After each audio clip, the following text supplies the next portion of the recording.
품종별 우리가 지금 뭐 후지, 홍로, 아리수, 가몽, 골드 이렇게 지금 5품종이 주품종인데 이 5품종 중에 해거리에 대한 민감도가 가장 높은 품종은 어떤 품종이에요?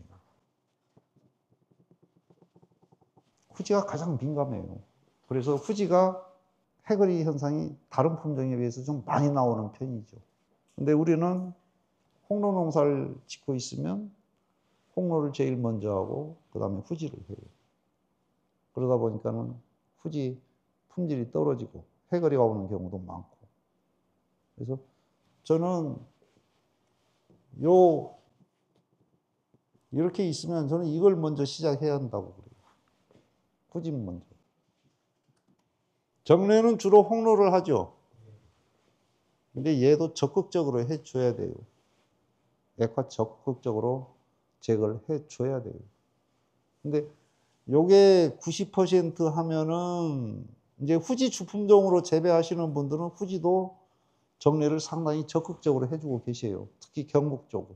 후지도 액화가 엄청나게 많이 피는 품종이에요. 자, 금년에는 지금 경북 쪽의 후지 개화 기간은 어떻습니까? 작년하고 비교해서. 개화 기간이 23년하고 24년 후지 개화 기간이 굉장히 길었어요. 25일에서 30일 정도 길었어요. 그런데 결실률은 저조해요. 즉 개화량 대비 결실률은 굉장히 적어요. 근데 금년 개화 기간은 23년이나 24년에 비해서 짧고 빠르게 진행이 돼요. 금년의 개화 기간이 좀 짧은 해예요. 물론 지금도 꽃은 피고 있지만. 자, 그러면 금년에는 결실률은 어떻게 될까요? 후지 결실률은 금년에는 높을 걸로 봐요. 금년에는 후지 적과하실 때 액화 많이 핀 과원들 굉장히 힘들 수 있는 해예요. 그러면은 개화행이 빠르고 짧게 진행이 되는 해하고 이렇게 길게 진행이 되는 해하고 왜 결실률이 차이가 있을까요? 그럼 이 두 경우 금년에는 꽃 피는 게 거의 동시에 폈죠. 후지 홍로가. 다른 해하고 다르게. 금년 이게 거의 동시에 개화 시작했다 싶었는데 벌써 만개가 돼버렸거든요. 금년에는 결실률은 굉장히 높을 겁니다. 씨방도 잘 형성되고. 근데 요 두 경우 차이점은 이거예요. 즉, 후지도 꽃이 빨리 피고 쫙 펴버리니까 주변에 수분수가 많아요, 꽃이. 지금 현재 굉장히 많은 상태예요. 그러니까는 액화들도 인공수분을 안 해도 다 결실이 될 수 있는 그런 해예요. 그래서 금년에 제대로 꽃핀 과원들, 후지 과원들을 금년에 적과하는데 인건비가 상당히 많이 들어갈 수 있는 그런 해라고 봅니다. 뭐 작년에도 말씀드렸지만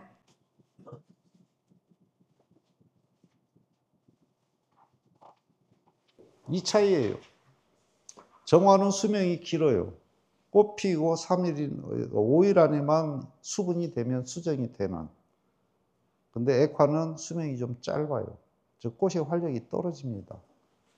근데 금년처럼 이렇게 개화 기간이 짧고 주변에 수분수 품종 꽃이 많으면 홍로나 뭐 기타 품종 꽃이 많으면 액화들까지 다 벌만 다니면 달릴 수 있는 그런 해예요. 근데 개화 기간이 긴 해는 정화, 힘 있는 정화 피고 그 다음에 약한 정화 피고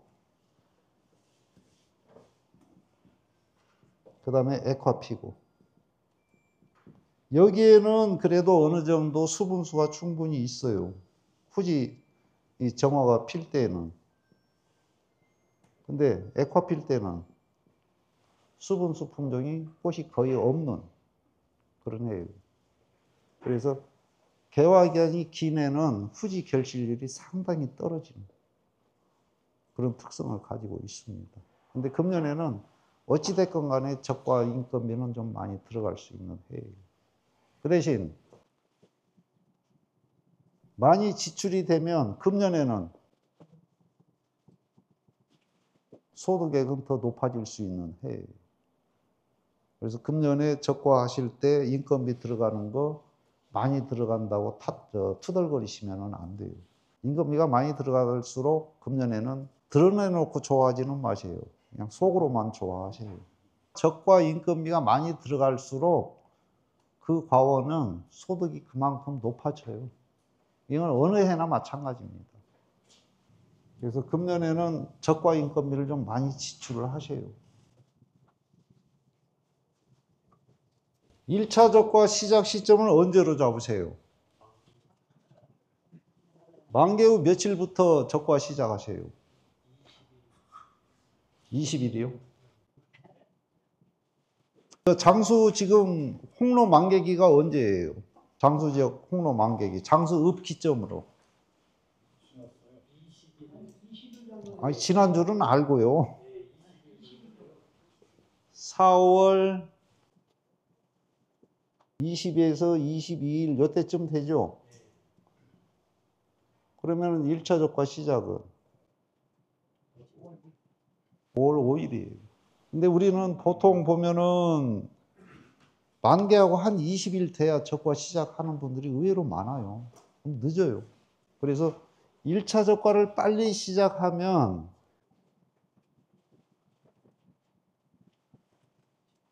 착과수가 조금 많이 남겨놔도 해결이 오는 게 적어요. 이제 물론 2차 적과 바로 들어가긴 들어가지만 1차 적과 완료는 만개 후 30일 안에 마무리 져주셔야 돼요. 그래야 1차 적과 때 조금 많이 남겨놨어도 해결이 오는 게 좀 적어져요.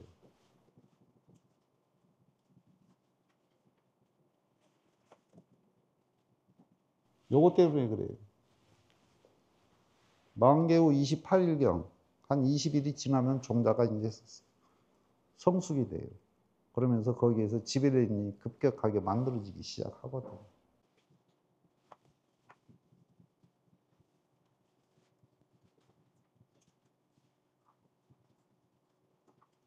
이거예요. 화분해를 억제하는 작용을 두 가지가 하는데 지베렐린은 적극적으로 억제를 시키고 오옥신은 소극적인 억제를 해요.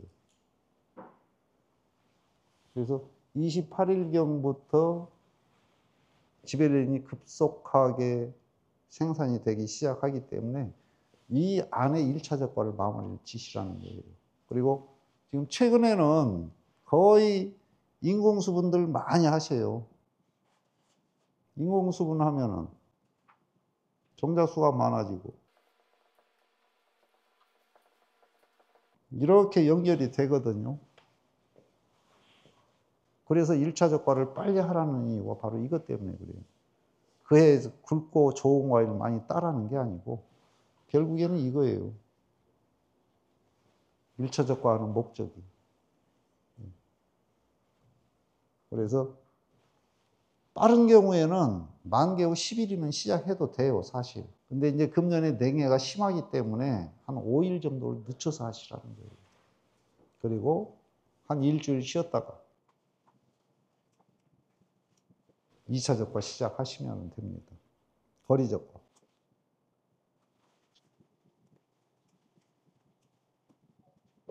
금년에 준두릅이 올까요, 안 올까요? 조기낙과. 이제 뭐 아직 한 20일 정도는 남아 있습니다만은 지금 장기 기상 전망을 보면 금년에 준두릅은 없을 걸로 봐요. 요 30일 동안, 요 기간 30일 동안 요게 제일 중요합니다. 준두릅이 발생되고 안 되고는 꽃 피고 30일 동안 일조 시간이 준두릅을 결정을 합니다. 그래서 누적 일조 시간이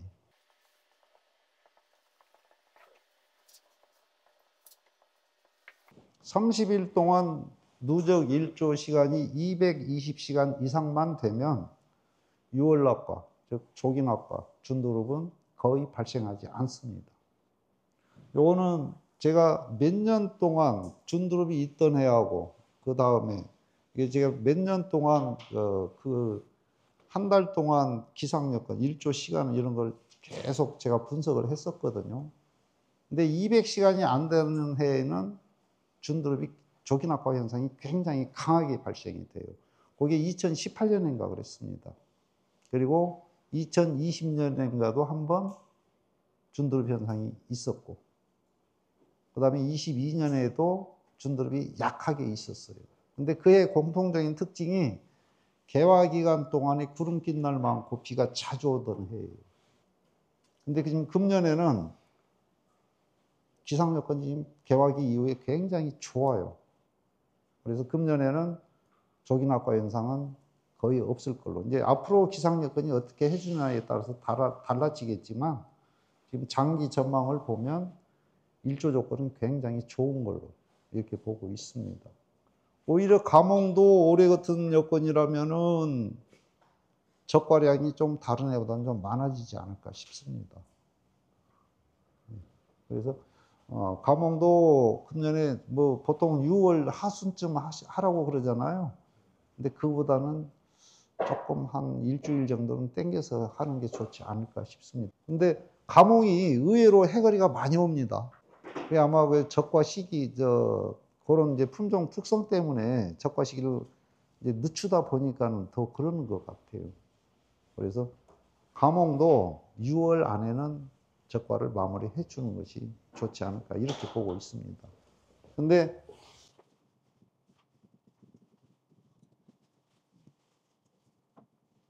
혹시 이거 아세요? 후지, 홍로, 아리수, 골드하고 감홍하고 꽃필 때 차이점.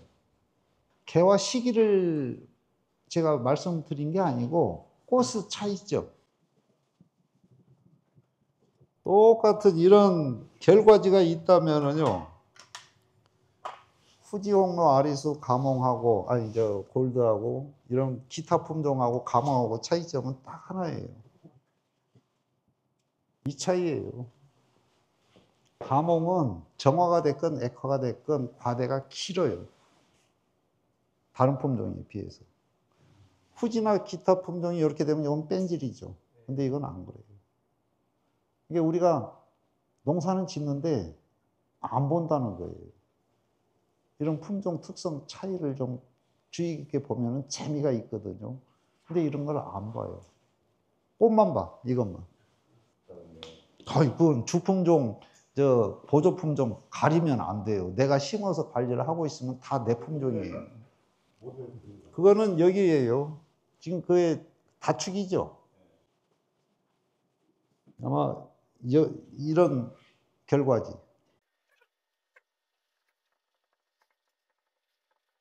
금년에 이게 많아요. 1년생 결과지의 정화. 늦게 펴요, 꽃이. 다른 단과지 꽃보다 늦게 펴요. 근데 이게 과대가 쭉 밀고 나와서. 이것도 길어요. 가늘고. 과대가 요렇게 만들어진 것들은 요렇게 피는 반면에, 그리고 이것도 굵어요. 과경도. 근데 이거는 과경도 가늘고 길어요. 과일 모양은 똑같아요. 이것도 이렇게 만들어지는데 차이점은 요거는 100% 뺀질이에요. 후지는 과대 이렇게 길게 나오는 거. 이렇게 생겨요. 똑같이 과일 모양은. 차이점은 요거는 저게 정과성 뺀질이에요. 과일 모양은 똑같아요. 뺀질이는 두 가지 형태가 있습니다. 후지에서 이런 뺀질이가 있고, 요건 정과예요. 근데 뺀질이에요. 요거는 액화에 착과된. 요거는 정화인데 여기가 먹으려고 깎으면 특히 어깨 부분, 여기가 과육이 새파래요. 그게 정과성 변질이에요.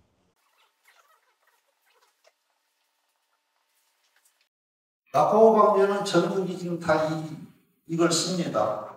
SDHI 통. 다 이거.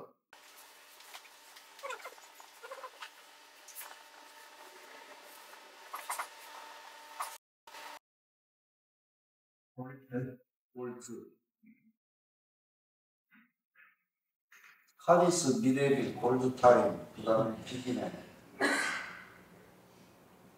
뭘 써도 상관없어요. 다 똑같아요.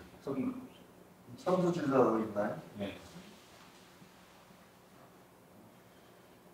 근데 지금 일부에서는 이게 지금 경북대 교수님이 하는 얘기는 뭐 이런 얘기도 하시더라고요.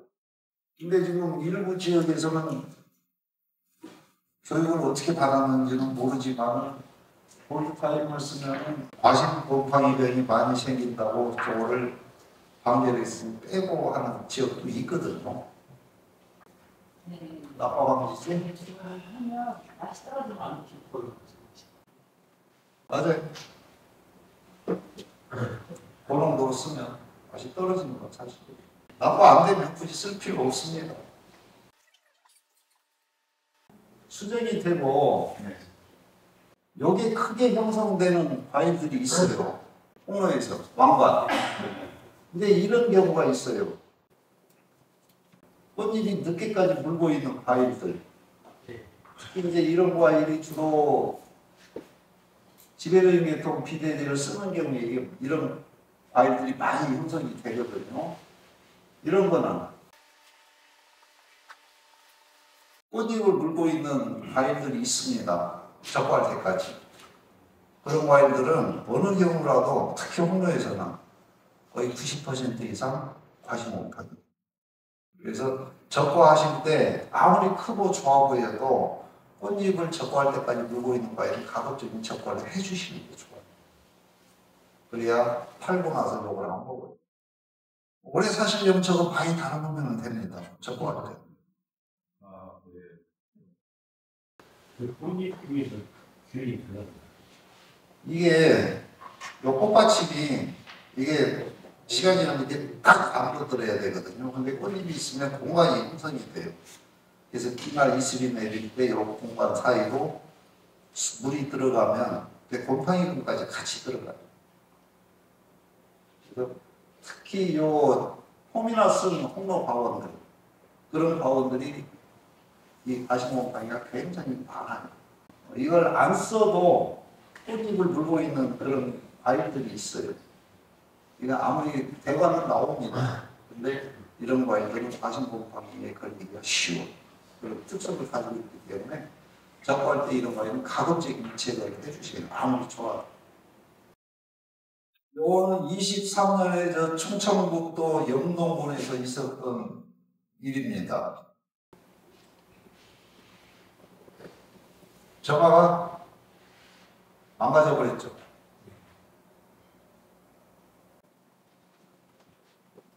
이런 식으로.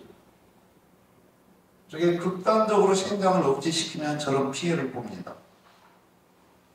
이게 이놈과 같은 경우는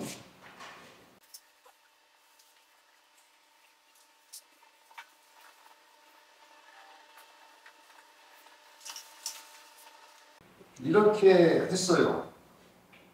비비풀 2번 쓰고 그 다음에 인상칼리를 2에서 2.5kg 2번 뿌렸어요. 이 피해가 아니에요. 이 피해. 그래서 우리가 저 수세 억제시키기 위해서 이걸 많이 써요. 의외로 인상칼리를. 득보다는 실이 훨씬 많습니다. 이렇게 돼버려요. 비비풀 안 쓰고 인상칼리를 한 2kg 넣어가지고 한 번만 뿌려도 이렇게 돼요. 정화가 망가져버려요. 그래서 인상칼리는 뿌리고 나면 신초들이 이렇게 있던 게 팍 꺾여요. 뿌리는 순간. 그래서 이제 정화가 망가져버려요. 근데 인상칼리는 잘못 쓰면 독이 돼요. 어느 목적으로 쓰든. 주로 인상칼리 쓰는 목적이 두 가지 목적으로 씁니다. 생장 억제나 착색 촉진시키기 위해서. 근데 잘 쓰면 약이 되는데 잘못 쓰면 독이 돼요. 착색기 때 이거를 인상칼리를 잘못 쓰면 과육이 물러지고 그 다음에 낙과가 많아져. 흙이 낙과. 작년에 장수에서도 홍로에 착색 시킨다고 오늘 안 오셨네요. 자고 낙과가 많이 됐어. 땅에도 주고 여면식도 안 되니까 플러스 전부 다 이거예요. 인상. 착색기도 인상칼리가 주성. 그래서 인상칼리는 500리터 기준으로 해가지고 수세 억제 시킬 때에도 이 정도만 쓰시는 게 제일 좋아요. 그러면 절대까지는 안 됩니다. 그리고 어느 목적으로 쓰든 반드시 요걸 해주셔야 돼요. 그래야 요걸 특히 이제 착색기 때 그래야 이걸 방지할 수가 있어요. 초사람이 막할수 없어. 뭐 염화칼슘 쓰셔도 됩니다. 근데 요때쯤이면은 이제 생육 후기에는 초기에 수세 억제시킬 때는 요걸 쓰시면도 되고요. 생육 후기에 가서는 초산칼슘을 쓰시는 게 조금 더 효과가 있을 수가 있어요. 그래서 너무 잘하려고 보니까 이런 부작용들이 많이 생겨요.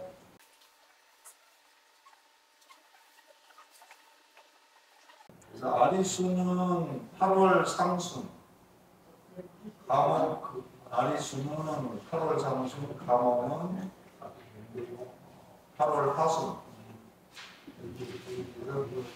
이때 하는데 가급적이면 초산칼슘을 해주시라고 바로 그런 것 때문에 그래요. 아리수는 8월 상순부터 좀 적극적으로 초산칼슘 한 2번에서 3번 연면 살포를 해주면은 저 과일 검은 반점성 장애가 많이 줄어들어요. 근데 후기에 칼슘 관리를 안 해주면 이 검은 반점성 장애가 많이 만들어집니다. 아리수. 그리고 가몽이 8월 하순경부터 나오기 시작하더라고요. 그래서 가몽은 저 8월 하순에 과일 대과를 이렇게 자세히 이렇게 들어보면 핑크색 무늬가 형성이 돼요. 그게 이제 고도병 시초로 보거든요. 그래서 그게 보일 때 바로 초산칼슘을 살포를 해주시면 고도병은 많이 줄어들 겁니다. 특히 이제 가몽 이제 우리나라에서는 문경이 제일 많이 하고 있는데요.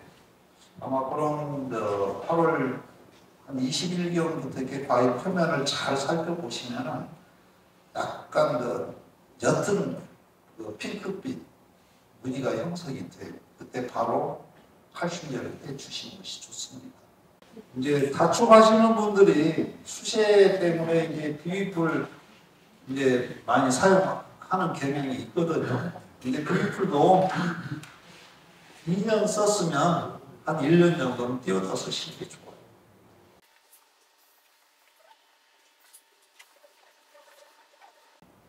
세장 방추형 수행이 됐건 이축이 됐건 가축이 됐건 유목기 때 2년차, 3년차 제일 중요한 거는 뭘까요? 이게 제일 중요해요. 보통 지금 특히 지금 이축, 다축 같은 경우는 지금 유목기 때 과일을 달으라고 하잖아요. 달기는 달아야 돼요. 그런데 과연 얼마나 달 것인가? 만약에 2년 차에 축당 한 3개, 4개 달아버리면 그나마는 그 다음에 수세가 문제가 아니에요. 바로 해결이 와버려요. 바로 해결이 와요. 몇 개 달아야 한다고요? 혹시? 축에 제가 봐서는 2개? 이제 물론 축 사이즈에 따라서 다르지만 작년에 2년 차에 전라남도 장산에서 농사 짓는 바원 한 4개, 5개 달았거든요. 축당, 다축. 올해 해결이 많아요. 해결이가 많아요. 차라리 안 달면 어때? 뭐 한두 개 달아봐. 차라리 안 다는 게 나을 수도 있어요. 3년 차에는 그러게. 3년 차에는 뭐 5개 정도, 4개, 5개 정도 달아서 근데 2년 차인데 쭉 올라오는 게 있잖아요. 그 끝에 축 끝에 그 모래 그 꽃이 하나씩 펴있는 그 잘라주면 다축이 네. 아니 그 구유인데 구유 그러니까 축이 올라가 있는데 끝에 꽃이 하나씩 펴거든요. 이렇게 생겼을 거예요. 아마 그 꽃들이 여기 길어요. 그런 꽃들이 여기 달면 안 돼요. 그게 그걸 잘라줘야 아니 그냥 꽃만 따주세요. 조금만 예. 여기는 거기는 아직 눈 움직여요, 안 움직여요?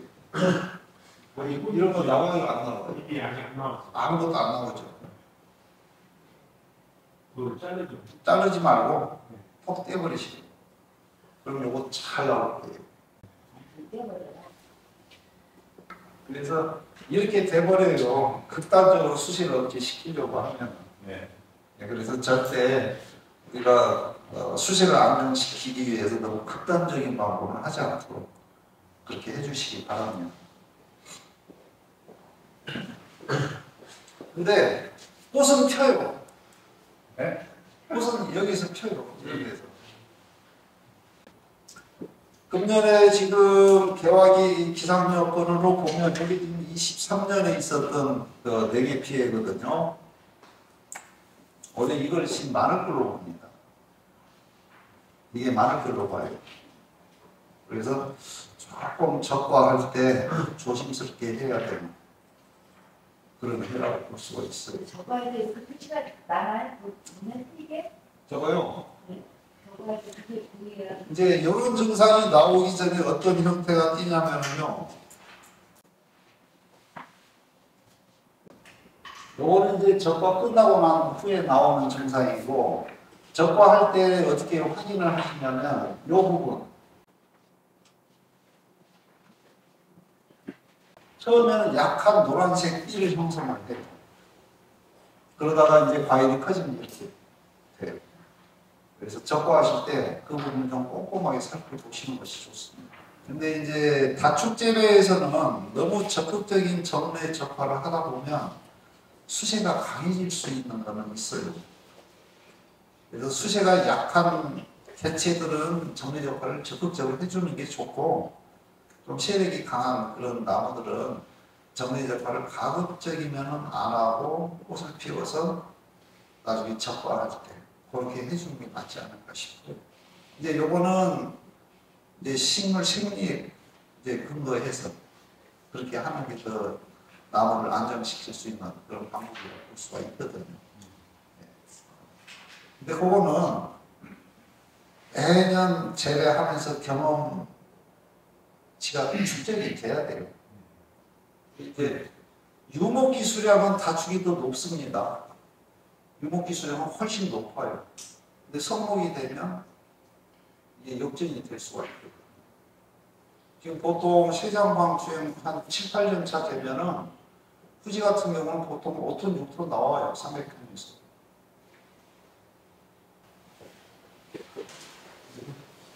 금년에도 홍로 캐릭터는 이런 현상이 상당히 많이 나올 거예요.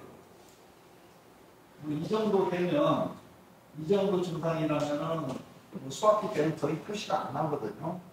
근데 이 정도 되면 수확기에도 흔적은 많이 남습니다. 그래서 금년에 2차 적발할 때 조금 신경을 많이 쓰셔야 돼요.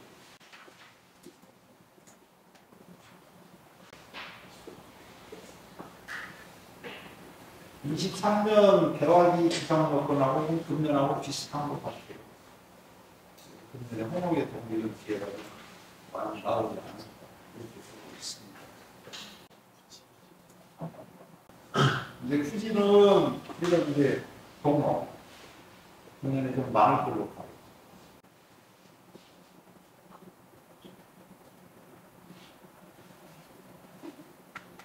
아리수도 금년에 동록이죠. 그래서 아리수 가뭄은 금년에 이제 낙하되면 조금 폼이나 이런 걸 좀 적극적으로 써야 되지 않을까. 동록이 좀 경락될 수 있도록 빨리 해주실 필요가 있습니다.